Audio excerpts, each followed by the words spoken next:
Hi, this is ARI ROTH, playwright and artistic director of the new Mosaic Theater Company, and I'm talking with Rabbi Saul Solomon on Dave's Gone By on UNC Radio. Shalom, shalom ubracha, everybody. This is Rabbi Saul Solomon, the founder and spiritual leader of Temple Sons of Bitches in Great Neck, New York. And I am delighted and thrilled to be talking to an artiste, someone who is a playwright and a director and even an artistic director, which doesn't mean a director who directs artistically. It means something else. We'll explain. But he has had his plays done at Arena Stage, the American Jewish Theater. He has taught playwriting at the University of Michigan and New York University, which is where the host of this radio program, Dave, went for his degrees, and he's taught at Brandeis. Yay, I love that name. And since 1998, Ari Roth was the artistic director of Theater J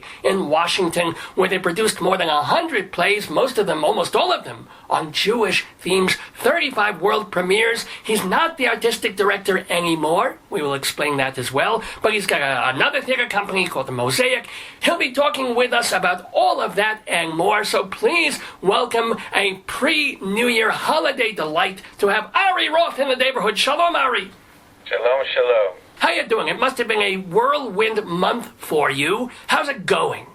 Well, you know, it goes well. I feel like I'm in a drama. I think even our interview, you could consider its own play right now. So I feel like I'm an actor in a very important drama that's playing out, and I feel good about the role that I've been cast in, and I have a strong sense of where I'm heading, and I know what the conflicts are. I know what the complications are, but I see a very good final destination that I'm heading toward. Final destination is perhaps not a phrase that Jew wants to use, but we're all heading to that final destination, Rabbi, as you know. But on our way there, we like to create a little meaning and a little community, so we all have a little company on the journey. I agree. And in this drama, I consider myself the boy soprano. I think that would be my role in all of this. But let's roll it back for people who aren't necessarily cued in to the whole story of what happened with you and the theater company. Let's build up to it by saying, okay, how did you get into the theater as a kid, as a teenager? Really, Arthur Miller became a very, very important mentor, model for me. I, of course, read his great play, Death of a Salesman, as a grade schooler, and it affected me more than anything, more than any work I'd ever read, and it made me think, of course, of my own family, my own father. Was your father a sales? Is he alive? My father's a wonderful attorney. He's a Jewish lawyer. He's a refugee from Germany, as my mother, who was a hidden child during the Holocaust. Oh, wait, can I, well, I'll stop you there to ask you, please tell this story. I mean, how did they get the hell out of Germany? My mother was born in Berlin in 1934, and my father was born in a little farming town outside of Marburg, Germany in 1929. They were both orphans. My father left after Kristallnacht in 1938.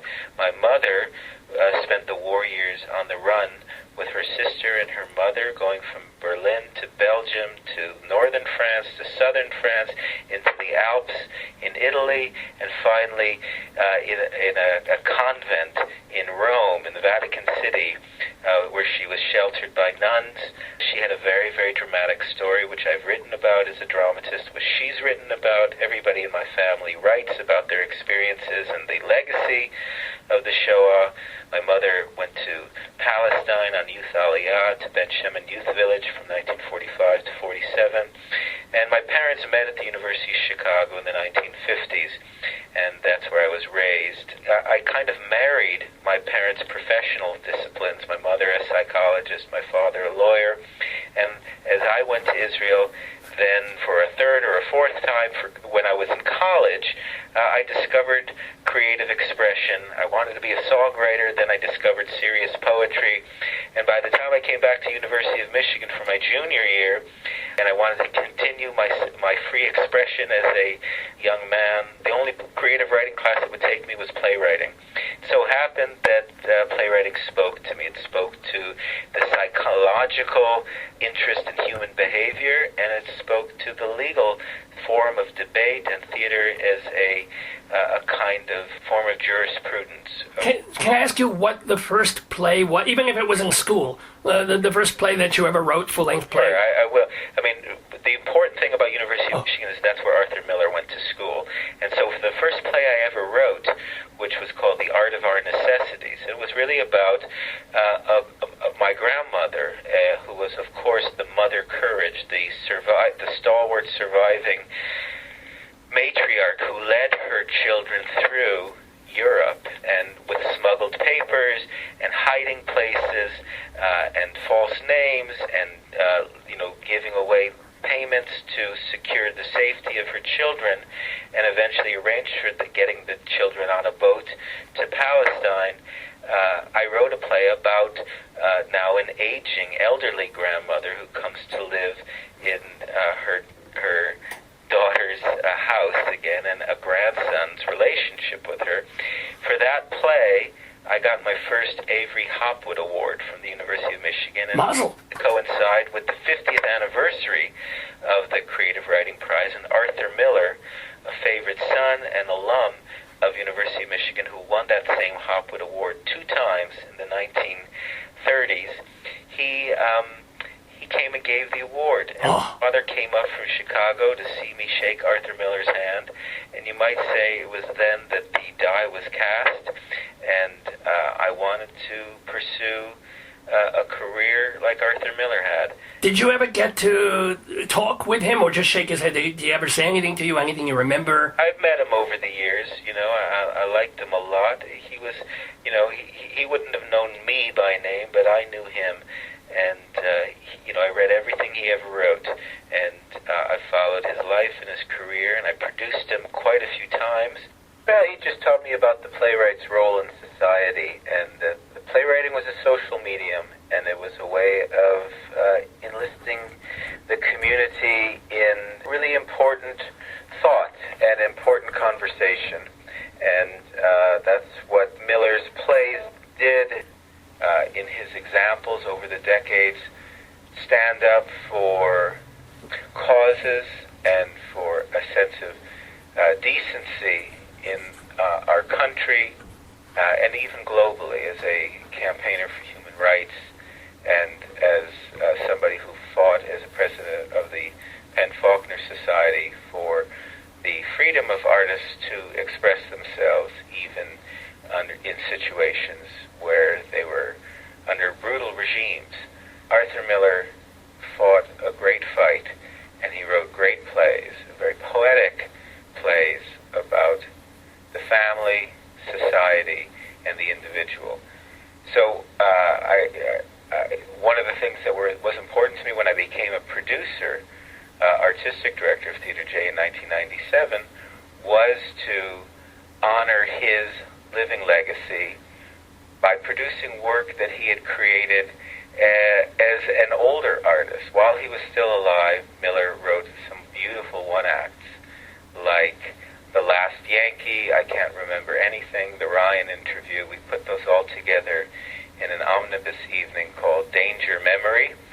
That was very fulfilling. It was one of the first productions I ever did at Theater J, along with a play by Miller's real mentor, Clifford Odets. We opened my tenure with Clifford Odets' Waiting for Lefty, and framing around that, interspersed through it, we did scenes from a play we called Still Waiting. So the play Waiting for Lefty, Still Waiting opened the new Theater J season of 1998. Miller followed shortly thereafter in 99, and we kept doing Arthur Miller plays. The Ride Down Mount Morgan, 2001, and then later his great play, The Price. Well, that's certainly a very overtly Jewish one, at least with a shop owner. Yeah, the antique dealer Solomon sounds a little like you, actually. Little bit. I'm even more miserly, perhaps, than the Eli Wallach character. But I'm getting there. I'm trying. I wish I were the guy in Mount Morgan, stooping to women. That's a lot more fun. That's why we did that play too, to show that Jews really could have it all. Even though it's very interesting, the character in that play wasn't Jewish, in the same way that Willie Loman wasn't in any overt way a Jewish character, though people over the years and critics, scholars, would argue that Arthur Miller created crypto-Jews, that even if they weren't Jewish in name or by background, that they were familiar to the audience as Jewish figures. You know, I always felt the same about Tennessee William Stanley Kowalski, but nobody agrees with me on that one. For some strange reason, I don't know.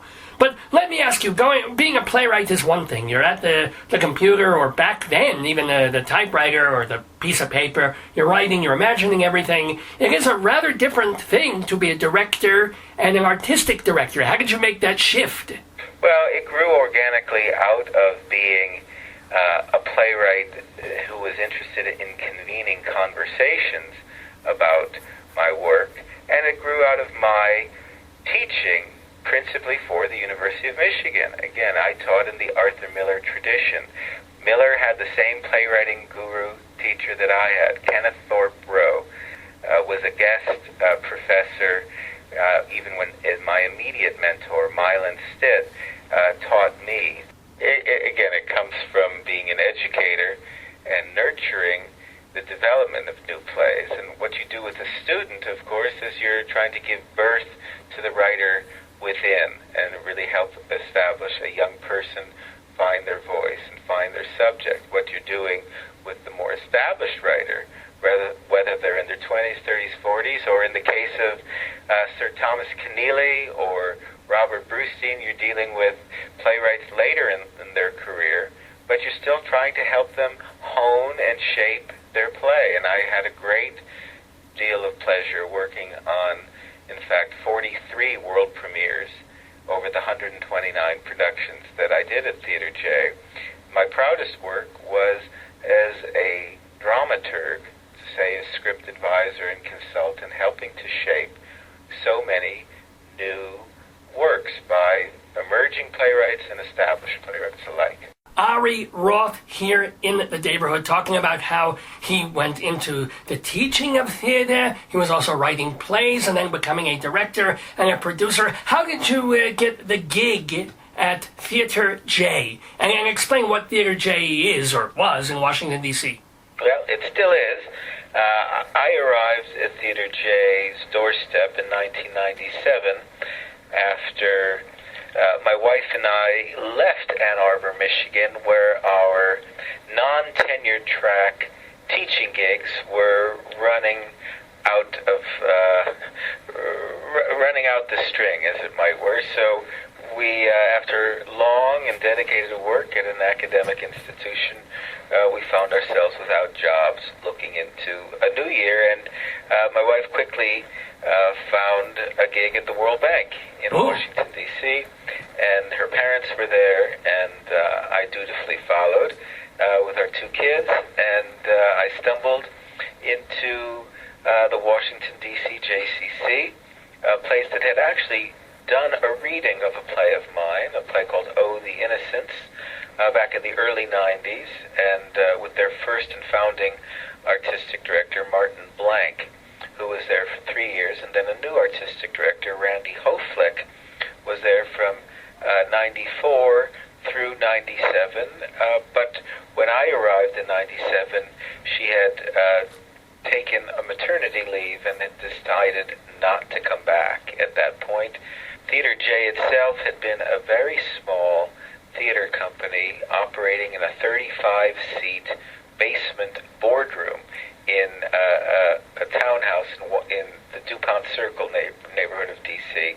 And now the Washington, D.C. JCC was moving back into its old historic building on 16th and Q, a few blocks over from DuPont Circle, and they had rehabilitated the building and created a gorgeous state-of-the-art 250-seat theater at the center of this building. That was where Theater J, going from the smallest theater in the Washington theater community into now what would be the 10th largest venue in all of Washington, D.C., had an initial first season that you might say stumbled badly, and that's why the artistic director left. It was too many seats to fill, not enough staff to fill it, not enough support infrastructurally, and she said, this ain't never going to work. So she left. There was an opening. I was at the JCC looking to get something started as a researcher for the gallery, the Anlo Bronfman Gallery, that was doing a little exhibition on the 50th anniversary of the Hollywood Blacklist. Oh, yeah. So there I was researching, and then they suddenly said, hey, this guy, he's a writer, he's an educator, maybe he'll be silly enough to take on a theater $26,000 a year. That's the salary they offered me. I said, surely you can do better than that. Certainly they couldn't. There was a no negotiating posture. It was like trying to buy a new car from Saturn. You know, there was no haggling and no negotiating with the JCC. And also, you weren't coming in there having, with all due respect, you hadn't been an artistic director anywhere else. Had you even directed much? Never. And I was a playwright. And, yeah. And I did not train as a director. I had directed a lot of student work, but never a professional production, nor was I going to start directing professional productions. What I did know how to do was read scripts. I had been a former literary director at Circle Repertory Company off-Broadway. I had been a produced playwright in Washington, D.C., and in New York, and Chicago, and across the country, and published, and I knew how to nurture. Now, let me ask you, though. Most importantly, Rabbi, yes? I was a camp counselor. Oh. Don't forget the importance of Jewish summer camp and the American theater. That's where so many of the Borscht Belt comics went, But my question to you, though, is, okay, so you didn't come from the directing side, but how much time does an artistic director have to deal with budgets and fundraising? Very much. You can quiz me on how much any particular show cost or made, grossed, of 129 productions that I did, and I can tell you the numbers. When artists dream, they dream of money. That's what Pablo Picasso said. And that's because we don't know anything, about arithmetic, but we do know about income, and we do know about the important numbers. All right, well, you challenged me, so I will challenge you. What was the biggest box office, maybe not the biggest artistic hit or whatever, but the biggest box office thing that you did? When we produced Chaim Potok's The Chosen at Arena Stage, we were invited in to be the first guest company of the brand new Arena Stage when they did the $100 million renovation, and they opened up the Fitchandler Theater, incidentally the same theater space where my play Born Guilty premiered in 1991, directed by founding visionary producer Zelda Fitchandler. Oh, yeah. 2011, we produced Aaron Posner's adaptation of Chaim Potok's The Chosen, and we brought in $275,000 in single-ticket sales. Gewalt! Mazel tov on that. And that doesn't even count subscription income, which was another $60,000 on top of it. Now, having been an artistic director for about 16, 17 years at Theater J, could you sort of sense when, before you sold that first ticket, when a show would be a tough slog to sell and when it would be flying out the door? Did you have like a Christmas caroling Can I give you a tough slog? Sure. A play called The Prostate Dialogue. Now, you and I, Rabbi, we know from prostate. Hey, Gewalt, do we ever? I mean, how's yours been recently? Oh, mine has been so bad, I had to visit a prostitute. Okay. Sorry, just kidding. That's a good one. Now, you see, I committed to doing a play called The Prostate Dialogues as part of our locally grown, community-supported art festival, done by a wonderful storyteller and performance artist named John Spellman. Okay. They're doing a whole conversation about masculinity and what happens as a man's sense of himself changes as issues with prostate evolve. And it was a whole play about even prostate awareness and a conversation amongst men about being men. This play we were developing and we were going to produce on the set of Freud's Last Session by Mark St. Germain. Okay. The good news is, Rabbi, yes, Freud's Last Session was the second highest grossing show in Theater J history. Well, that ran in New York for a bunch of years. It was a very big, so popular we show. brought in $215,000. ticket sales on that show. However, but on that set, also did John Spellman's The Prostate Dialogues, and over 16 performances, we made a grand total of $9,600. Now, what? But you couldn't. I mean, the vagina monologues did so amazingly well. Is it because men just don't? What? What do you? Okay, Rabbi, let me ask you. What is the difference between a vagina and a prostate? Well, let's see. Things go into several $1 billion, I think, is what we. There you go. That good answer. Good. I was. In fact, you would think with the erectile dysfunction industry selling at such a clip, a play like The Prostate Dialogues would be money in the bank. But it goes to show you can't count on anything in the American theater. Yeah. The only thing that theater people know is that they don't know anything. That's an old line too. And it doesn't matter how many years. Ask any producer on Broadway if they're 100% sure about something. Nope, you never can tell. You never can. So let's get to what happened with you and Theater J. More recently, over I guess the past 2 years, something began unraveling. Could you sense it? Sure, but of course, Rabbi, I could sense it from the beginning because there was always an interesting structural tension between an enterprising and ambitious theater director and theater maker and the interests of a Jewish community center. We had many things in common and many things aligned, including the desire to put butts in the seats of this theater, a desire to bring in a new audience to celebrate urban Jewish culture. So you could see that we were interested in a sophisticated fare.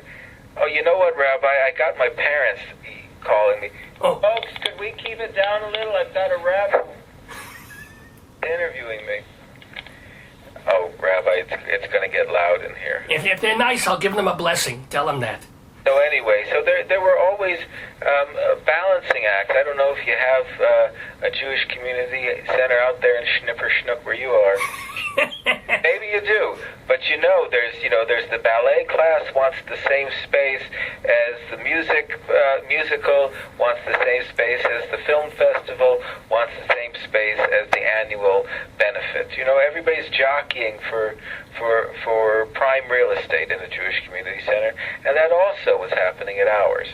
So, but I mean, with all due respect, every artistic director of a theater company, especially if they're renting, they don't have a building per se of their own, is going to be going through the same things. They're going to have to.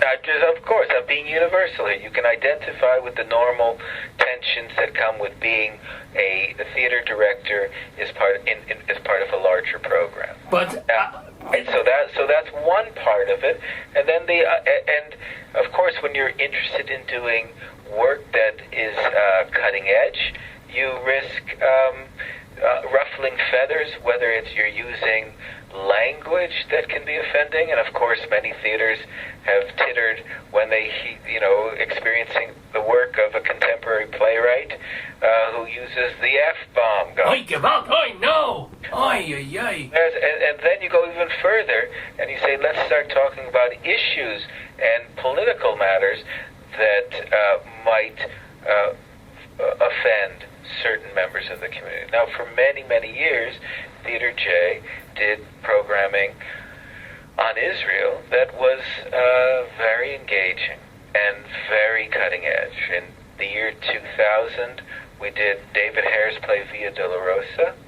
Well, Hare is one of those Englishmen who is always kind of, I think English still feel bad for letting Israel go, and they're always kind of pissed off and anti-Semitic about it. Well, his journey in that play was from being very distant and aloof and disengaged with Israel, and then he goes there in 1998. He also goes to Palestine, or what they call Palestine. To Israel as part of, while Israel is celebrating its 50th anniversary, and he goes from being sort of aloof and detached to making relationships, getting to know people, interviewing people deeply, and becoming very, very connected and very, very torn by all the different kinds of testimonies he hears. He talks to left-wing Israelis, he talks to right-wing settlers, he talks to Palestinians in Gaza and in Ramallah and folks in Jerusalem, and by the end, his head has been through the spin cycle as he keeps asking people, what is the way forward? What is the way forward? And who knew? We did this play during the teeth of the Second Intifada in the year 2000, and we staged a project called the Peace Cafe, where we brought Jews and American Muslims and Christians and peaceniks of all stripes together, and non-peaceniks, just tribalists, if you will, people who were really concerned about Israel during that Second Intifada and all of the, you'll remember the suicide bombings and the sense of siege that was happening. Yeah. Our theater opened its doors rather than closed them, but that was 15... invited people in to experience the complexities of the drama and to create a conversation in the community about a way forward. And that was seen as extraordinarily constructive, healing, and important. And so we were encouraged to keep doing programs around Israel over the decade, and this Voices from a Changing Middle East festival took root. Sorry, my father's trying to find a chair. Wally, come over here. Come in, Wally. Come talk to us. Wally's joining the conversation. Very nice. Hello, Wally. Shalom. Rabbi Saul says hello. I'm talking to the Stephen Colbert of Jewish radio over here. Well... What do you think of that comparison, Rabbi? I think that's a very, very kind... I am on the right-wing side, I have to admit. And also, I mispronounced what most people would pronounce my name, Suleiman, but I say Solomon, sort of the way he does Colbert. So anyways, but this festival, which saw us do, 40 readings, workshops, and over a dozen main stage productions from and about Israel, that in 2007 saw us do probably our third full production of Israeli playwright Moti Lerner, his play Pangs of the Messiah, with 8 other plays around it. And that was all part of, in conjunction with the Capital Fringe Festival as well. So, we were creating a real energy at our Jewish Community Center, inviting in the whole city to participate, not just in a main stage production, but in all these workshops and readings as well, with peace cafes. And but all this was going on for several years. I mean, you mentioned Via de la Rosa in 2002. When we were hip deep into it. Yeah. So you say, Rabbi, when did things change? When did things change? That's what I say. I'm going to say that. And things changed around 2009.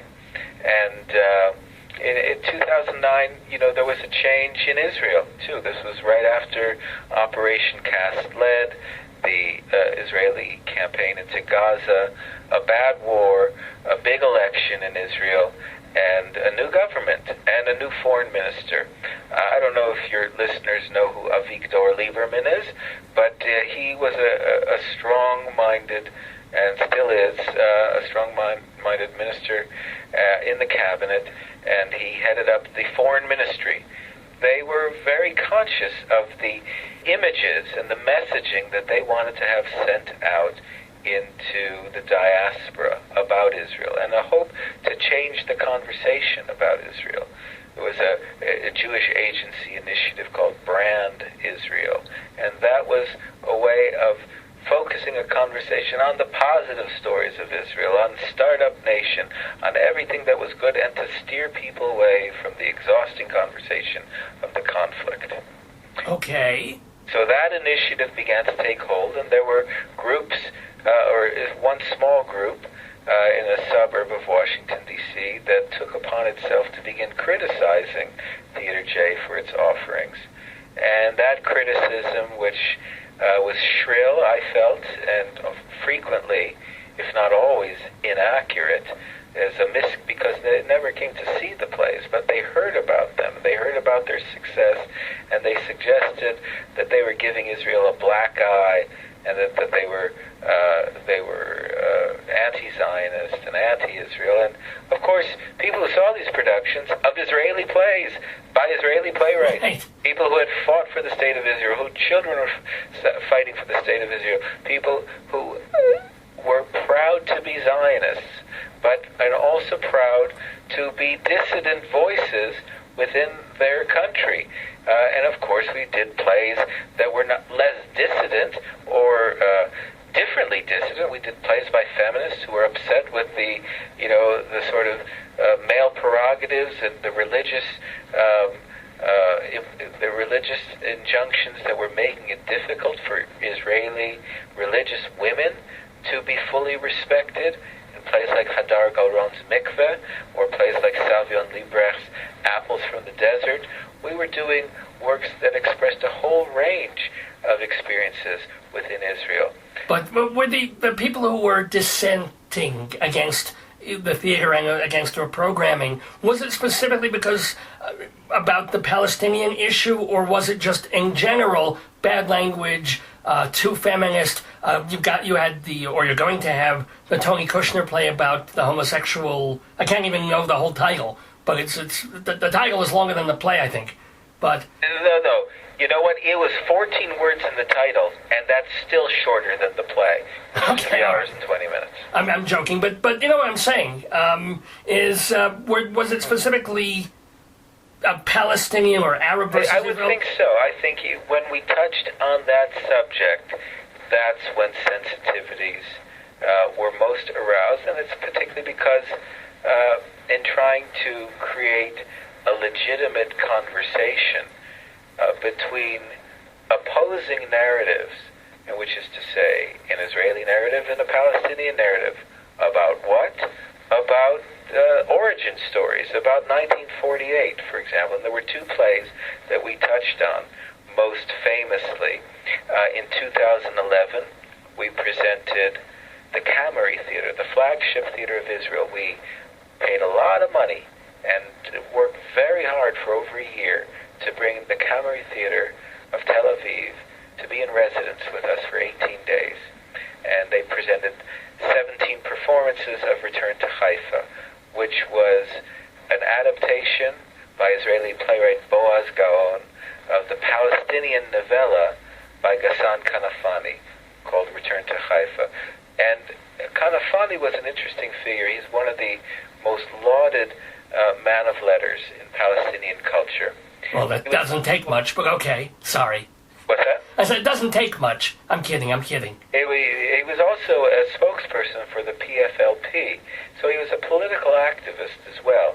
But as a learned man and a man who you might say culturally was a Palestinian moderate, he recognized the humanity of the Israeli Jew living next to him.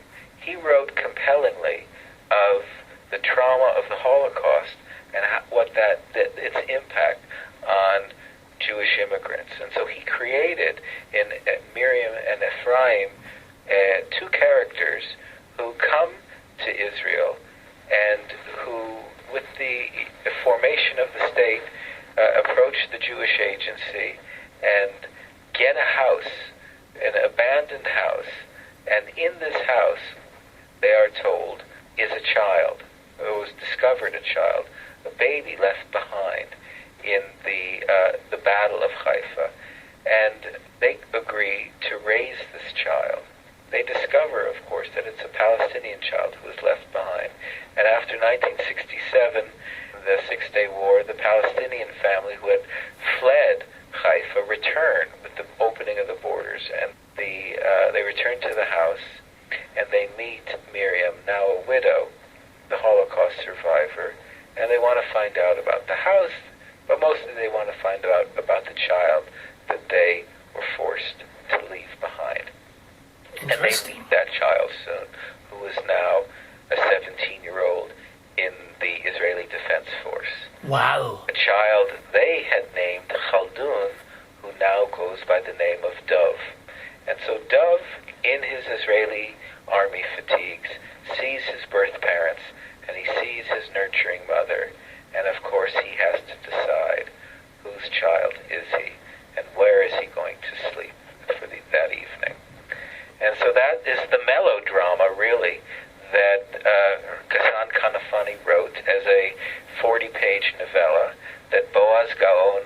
adapted for an Israeli version of the story. And that is what we presented on stage.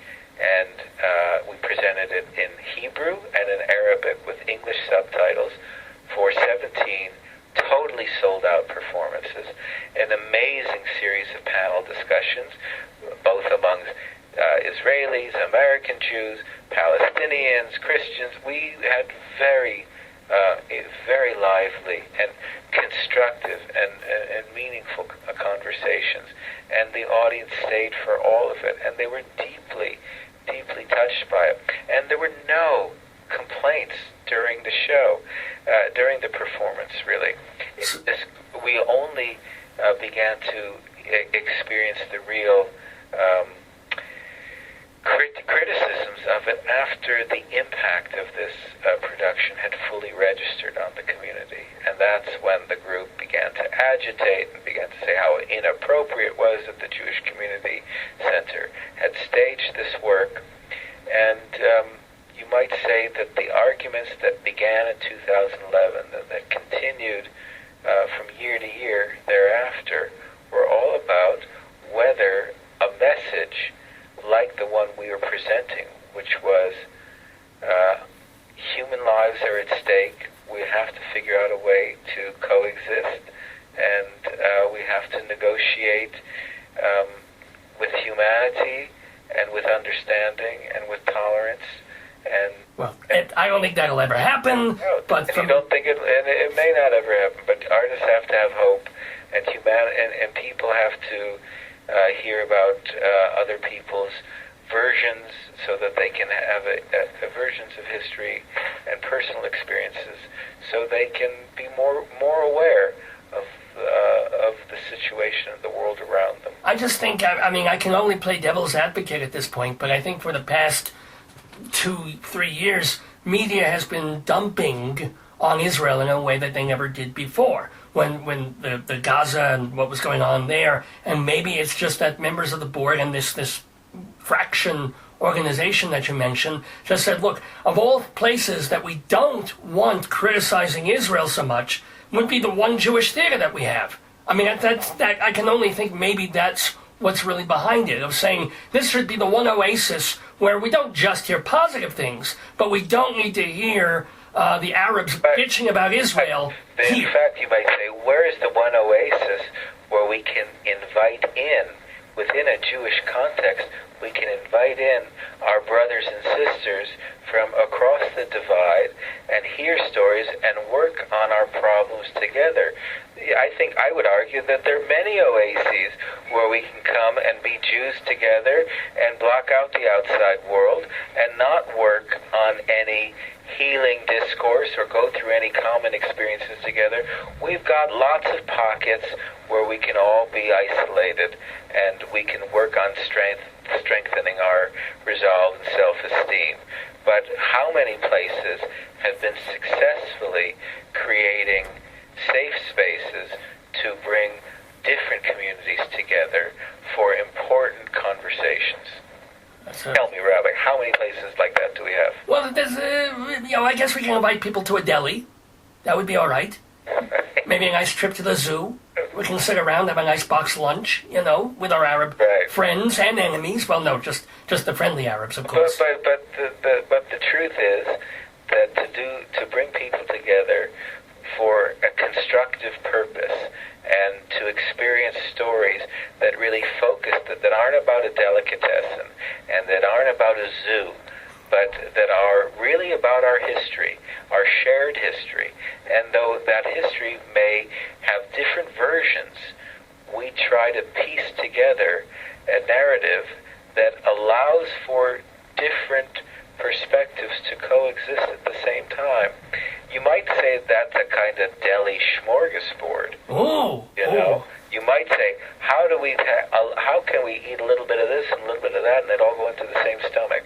Now, speaking of a little bit of this and a little bit of that, you identify yourself currently, now that you're no longer with Theater J, as the artistic director of something called what? The New Mosaic? A mosaic is something that's all put together from different things. What is this? It's new. Okay, new, showing, but what is it? No showing. It's something I'm just starting with friends and people. It will continue the work of the Voices from a Changed Middle East Festival in a new beautiful theater across town, and we will tell stories of bridge building and bringing different communities together for reckonings and realizations about ways in which we are differently similar and similarly different. We'll tell important stories, comedies and musicals and straight plays that celebrate that fusion and that meeting place of different cultures. Is that your own theater? I mean, is it going to be the new Mosaic Theater, or are you going to be renting the space? We're renting a space from the Atlas Performing Arts Center. We're renting a 250-seat space that will look and feel somewhat similar to the Goldman Theater at the Washington, D.C. JCC. And hopefully we'll partner with Theater J, as we'll partner with the African Continuum Theater Company, and we'll partner with Woolly Mammoth Theater, and we'll partner with Georgetown University, and American University, and the University of Maryland. We like the idea of building partnerships and bringing lots of different stakeholders together to experience these dramas. We've been chatting with ARI Roth, the new artistic director of the new Mosaic Theater. Do you have your first show set yet? The first idea of what your premiere production will be? No, I just got fired a week ago, Rabbi. Give me a break. Well, may I suggest a little show called Shalom Damn It? Shalom, damn it! I've heard of that, but I heard that the radio guy is hard to work with. Listen, radio personalities are difficult, but you're an angel, so I think you should talk to that other guy. But I'd do something by you any day. Oh well, it's my show. Then go check. I'll send you this script. You can take a look. Oh, I thought it was this guy Lefkowitz. Oh no, he's a jerk. No, he's terrible. He co-wrote the show with me, but I did most of the work. I see. He let me sit in his basement and use his lamp, basically. I got the impression of one guy talking to himself, which was kind of weird, but good. I'm glad to consider that script as our inaugural production. Oh, good. Okay. In fact, I will even tell you, as I will tell our listeners, that if you want to see an early version of the show, it's on YouTube, so you can actually see it performed by me. Not that I'm pressuring you, not that I won't call you tomorrow morning to say, did you watch it? Did you watch it? But I will call you in 48 hours to ask, did you watch it? Did you watch it? It's called Shalom Damn It with 2 M's, and it's brilliant, if I say so myself, and I do say so myself. I think you are saying so yourself. Yes, and I also say that it has been delightful talking with ARI Roth, who is as I said, the artistic director of the new Mosaic Theater. Can I ask you, last question for you, besides, I guess, Death of a Salesman would be, but do you have a favorite play or musical of all time? Well, yeah, Death of a Salesman is a great play, and I really do love it. I will say that my favorite production I ever saw was another mentor of mine, Lanford Wilson's play, Balm and Gilead, performed by the Steppenwolf Theater Company. John Malkovich directed in it, and I think Tom Waits was in there, wasn't he, or something like that? Tom Waits' music, scored all around, and Bruce Springsteen and Ricky Lee Jones. It was a very 1981 production, and Laurie Metcalf was the star actress in it, and it was just it was a thrilling experience for me. Gary Sinise was all over it. Jeff Perry, a lot of TV stars were in it. But they weren't then.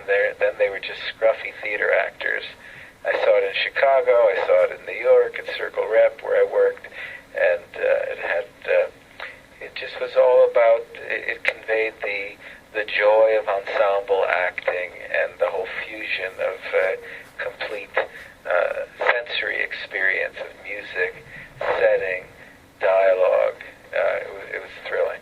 And considering that your first artistic director job was in a 35-seat theater in a basement, it helped you dream, I guess, bigger. Well, I never started at the 35-seat. I moved into the 200. Oh, you were right into the big place already. Wow. That's right. So I lied before. That wasn't my final question. My final question for The final question for Ari Roth, because also my friend Dave, whom I know you don't like, but you know what? I want to talk to that guy Dave again. He really got on my nerves. Rabbi, I can talk to, but this Dave guy, he would do this weird thing where we would talk and then he'd hang up on me, and then we'd talk and he'd hang up on me, and I really got to be a little upset with him. But with you, there's no hanging up. Well, that's what can I tell you? Dave is full of hang-ups. That's why he's on the radio. He's just an uptight, hung-up kind of guy. But I'll put him on as soon as I'm off. As soon as we finish this. I really don't want to talk to that guy ever. Oh, my goodness.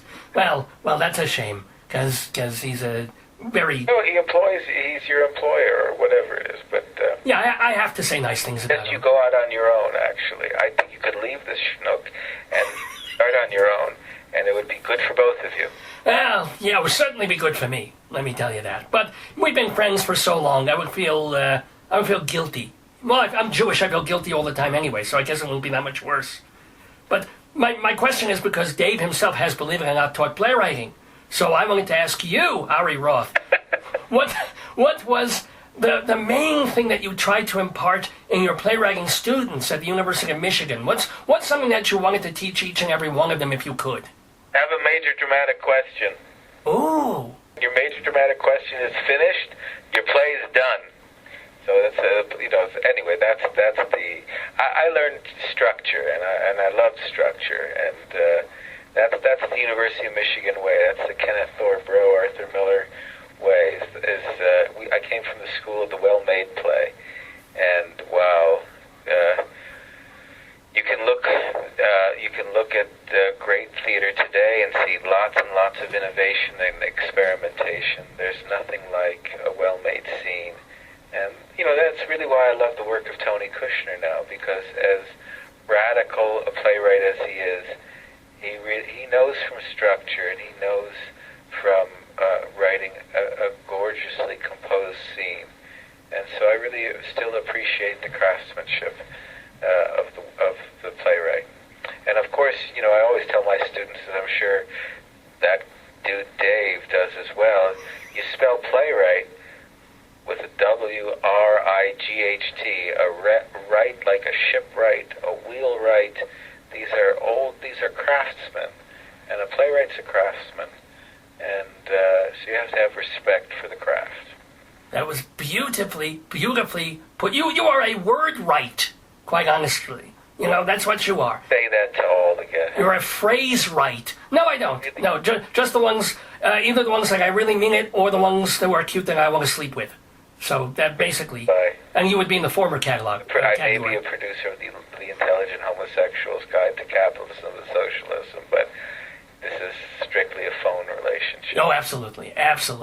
I'm even putting away my text right now. So, it has been once more a joy. And by the way, does your new theater company have a website yet?